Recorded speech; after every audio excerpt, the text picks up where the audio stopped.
Hey, I'm Joe and I'm a junior programmer at XR Games. I joined XR Games in May and I've been with the company for 6 months. I got a job at XR Games by brushing up my skills with Unity and C#,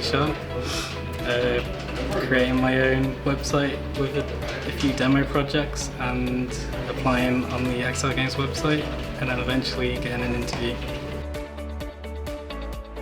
My typical day as a junior programmer at XR Games is working on any tools needed by other members of the team for any in-house projects.